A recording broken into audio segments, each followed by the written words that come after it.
It is Sunday, July 5th, 2020. I'm Lights Camera Jackson. Happy 5th of July and welcome to LCJ Live. Hope you had a nice Independence Day yesterday. You stayed safe and positive and socially distant but still had a good time, and maybe there were fireworks around you. We got a lot happening in terms of fireworks in the world of entertainment and pop culture. What's happening? Of course, Hamilton, the phenomenon. We'll talk about Hamilton. I'll give you my thoughts on a new comedy out this week called Palm Springs on Hulu.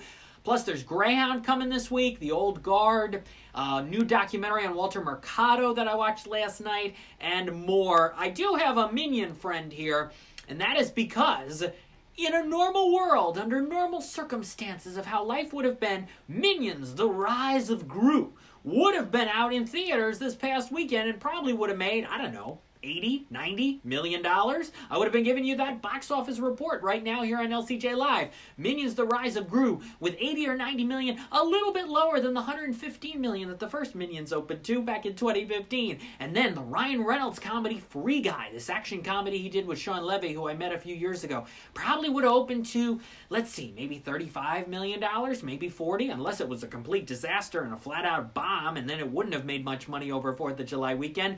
But we won't know that for quite a while, as Free Guy is not coming out until I think December at this point.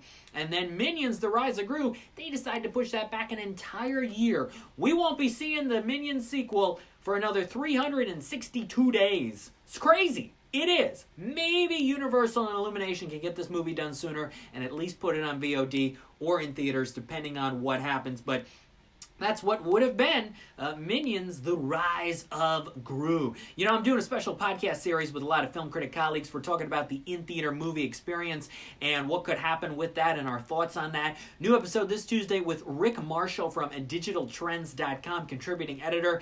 He talks about many screenings that we've been to together. Also, meeting Will Ferrell, who played Rick Marshall in Land of the Lost. Rick Marshall got to meet Ferrell shortly after Land of the Lost came out, when Ferrell's new movie was Casa de mi Padre. He tells a great story about that and some really interesting insights about what's happening with this streaming revolution and what's going on in movie theaters. So, new Cinema Stories podcast episode Tuesday with Rick Marshall. And I got a new Animation Scoop Q&A going up tomorrow with Kelly Landry. She's a comedian, and she's now the showrunner of this new animated series on Quibi called Your Daily Horoscope. And it starts tomorrow, July 6th, on Quibi. Every day, 12 new short animated episodes about your horoscope. And so we talk about all things horoscopes and this animated show. I'm working with Will Arnett. Kelly Landry, new Animation Scoop Q&A tomorrow. I'll be linking that. And speaking of horoscopes, watched this new movie last night, new documentary on Walter Mercado, the famous astrologer, called Mucho, Amor. What a fascinating life. Oh my gosh. This movie debuts Wednesday on Netflix. One of the best documentaries of the year, because you see the rise of a television star. You see a man interested in astrology, sort of, and all of a sudden it becomes his thing. His following becomes massive. He is like Christ around the globe. It is unbelievable, the impact that he had. And it also shows you the legal troubles that he went through, some outrageous stuff involving that, and sort of a final act, a final impactful moment in his life. Really good stuff. Mucho, Amor, the life, the legend of Walter Mercado. It is on Netflix on Wednesday. I recommend it. Even I hardly knew anything about this guy. Hardly knew. But yet, over the course of an hour 35, you get a full life story. And a lot of documentaries, they touch on certain things. And this one touches a little bit on the younger years, but really focuses on the adult years of Walter Mercado's life. But still, you feel like you've understood a fulfilling, complete life in this time frame. And that is hard to do. And so I credit the directors of this very much. What's up, son of Stevenson? Thanks for being here on LCJ Live. Have you been watching Hamilton? Have you watched it on Disney Plus? The phenomenon, it's here. 2 hours and 40 minutes. They give you a little 60-second intermission, or you can pause the Disney Plus feed of the Hamilton motion picture. I like the show, and I like the technical aspects of watching the Hamill film, as people are calling it. The camera work, the cinematography, the lighting design, the close-ups, the wide shots, all of that. It's pretty good. It is.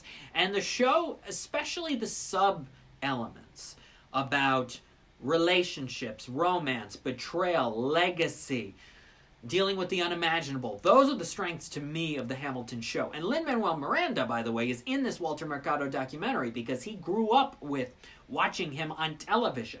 And he got to meet him in early 2019. So there's some really cool stuff with that. DJ Richopo says, Hamilton was amazing. Glad you liked it. I think it's going to be huge for Disney Plus over the next few weeks and maybe even months.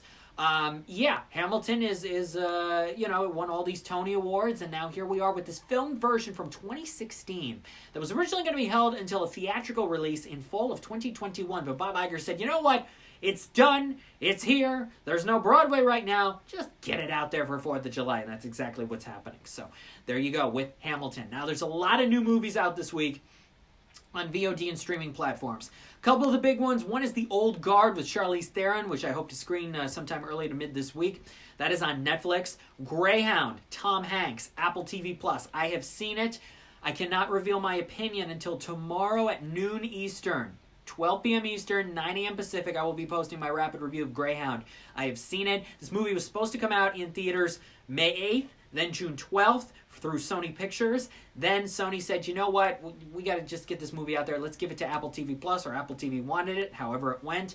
So it is still a Sony Columbia Pictures movie, but on Apple TV Plus, and it will be there starting this Friday. I will say this, it is only 80 minutes plus credits. It is a rather short movie. But how is it? I will let you know tomorrow at noon Eastern. One movie I can tell you about, besides Walter Mercado, that is out this week is Palm Springs. Now, I'm going to have my full review of this in a couple of days on the website lights-camera-jackson.com. But Palm Springs is a film that debuted in January at the Sundance Film Festival. Rave reviews. One of the darlings of the festival, sold to Neon and Hulu for a little over $17.5 million, making it the biggest sale in Sundance history. I like Andy Samberg. I wish he's had a better film career, because his TV career and his voice acting career has been much stronger. I like Kristen Milioti, the lead actress in this. She was on a sitcom called A to Z, very briefly on NBC, that was very good. Also the mother on How I Met Your Mother. J.K. Simmons, one of the best actors around, Oscar winner for Whiplash. June Squibb is in Palm Springs. Boy, I wish she was in it a lot more than she is. It's just a tiny little cameo. But I like all four of these principal actors in Palm Springs. Thing about this movie, I'm not going to spoil it because there's a major plot device they use. But the thing about Palm Springs is that it feels familiar. And because of that, it's constrained to do certain things. Also, you want more of an explanation about why these things are happening. You want more of an explanation, and they just don't go far enough to give you that. Other movies that have gone into this territory in the last few years, maybe you'll figure it out based on what I say, but Edge of Tomorrow, Before I Fall, Happy Death Day. You know, I saw it Before I Fall and Edge of Tomorrow. Edge of Tomorrow, one of my favorite action movies of the last 10 years. They gave you legitimate reasons for why the characters were put into these situations and what they needed to prove they could do in order to get themselves out of these situations. This movie, Palm Springs, does not. It doesn't give you the full why, and it doesn't give you the full what they need to prove. It doesn't, and I'm disappointed by that. The chemistry between Andy Samberg and Kristen Milioti, it's there in parts, but the issue with me is that Andy Samberg, you know, I wanted this movie to be kind of the maybe subtle, dramatic sort of performance that elevates his career, elevates his film career a little bit, branches him out a little bit more than just being a goofy comedic actor, or the roles that he's playing are sort of goofy and over the top. And we don't get enough of that out of Andy Samberg in this movie. This is a Lonely Island production in terms of the production value. It's not a completely goofy, insane movie. There are moments of that and the pure insanity surrounding the general plot. But I wish that he could branch out a little bit more, because I think he has the potential to do that. I've seen it with other comedians, and I wish that was the case with this movie. So as of now, I'm in the minority, but you gotta, hopefully you're going along with my opinion here, that Palm Springs, I mean, you can give it a chance if you want, but ultimately not worth the ride, which is too bad. It is on Hulu this weekend, starting Friday. It's going to be in some drive-ins around the country, along with several other films. I wish Apple TV would take advantage of just the star power of Tom Hanks and put Greyhound in some drive-ins as well. But we'll have to see. The drive-ins have been showing a lot of classic movies the last several weeks, and studios have been helping them with certain packages and things to do. Look at Sony with the original Ghostbusters and Men in Black in a lot of drive-ins around the country this weekend for 4th of July. So we'll see what happens with the drive-ins. But yeah, there's a lot of new stuff happening with motion pictures this week and television on the way. Comic-Con at home starts in just a couple of weeks. We're going to be talking a lot about what's happening with there. A lot of cool panels on the way. Disney Plus has the new Phineas and Ferb movie doing a panel. All the Fox animated shows. Bill and Ted new movie is going to have a panel. But will Bill and Ted open before September? Is it going to open August 28th? I don't know. We're still waiting to see. Right now, Unhinged, Russell Crowe, July 31. Will it happen? Will movie theaters open on July 31 for the Russell Crowe movie Unhinged to be in those theaters for them to show? I don't know. The clock is sort of ticking now. Warner Brothers putting all this money into this Tenet campaign for August 12th already. Are they going to have to change it again? It's such a fluid situation. But one thing you can count on is just trying to stay positive and just accepting whatever movies come our way. That's what I'm doing. I watched an animated movie called Animal Crackers, interviewed the 2 directors. That podcast will be up in 2 weeks, but I have to tell you something. This is one of the most fascinating conversations I have had with anybody. Since I've been doing podcast interviews and things in the last 10 years, one of the most interesting stories of how this movie got saved by Netflix, all the things that happened over the last several years that went into this Animal Crackers animated movie, and what it means to these guys to have this movie finally be out, is a fascinating conversation. You will hear that in 2 weeks, and you will not want to miss this. Will Sloan, Defy Bloods. Yeah, Defy Bloods is it's on Netflix, and Delroy Lindo, maybe he'll get an Oscar nomination, but the fact that they've delayed the awards season, they've pushed it a couple more months. They pushed everything back. The SAG Awards this week finally pushed back to the middle of March. Is Delroy Lindo's performance still going to be there at the Oscars on April 25th? Today is July 5th. Man, that's a long time from now, right? That's a long time. We'll have to see. I don't know. We'll have to see what's going on. But there's a lot of movies out there right now. I've been talking with a lot of people about Disney Plus. They got Hamilton. They got Artemis Fowl. They got the new Muppets show coming July 31st. Muppets Now. It is unscripted television, because these Muppets are going to be talking with the celebrities. I remember when the new Muppet show was starting on ABC a couple years ago. Was that 2014, I think? And everybody thought this was going to be big. This was going to be huge. Remember, they did this 10-minute video presentation for ABC about how they could do a new Muppet sitcom. And it went really well, and everybody said, yes, put it into production. And then they got the showrunners on, and they were like, well, we got to have Kermit and Miss Piggy be distant from each other, and we got to put it in a talk show setting where Miss Piggy is interviewing a bunch of celebrities just to get celebrity cameos on. And everybody, after they watched the pilot, went, what? Why would you do that? Why would you completely change the concept and separate your 2 main people? It's negative energy. You don't want negative energy. They figured it out all too late, tried to save the Muppet Show with the last 6 episodes, but they couldn't do that, so it was canceled after just 1 season. What a terrible thing that happened. So much potential. You just stick to what's good, what people like about the Muppets and the Muppet Show you could have had with this ABC show. But, I don't know. Too many people get these ideas and think they're clever or think they're going to work with the general public. They're not. And the show wasn't even for kids. This new Muppets Now show, Disney's latest attempt to revive the Muppets, hopefully seems more positive and fun and appropriate for families. The Disney Corporation loves having the Muppets. They love Kermit and Miss Piggy and all of these characters and love having them. They've just needed to find the right way to present them.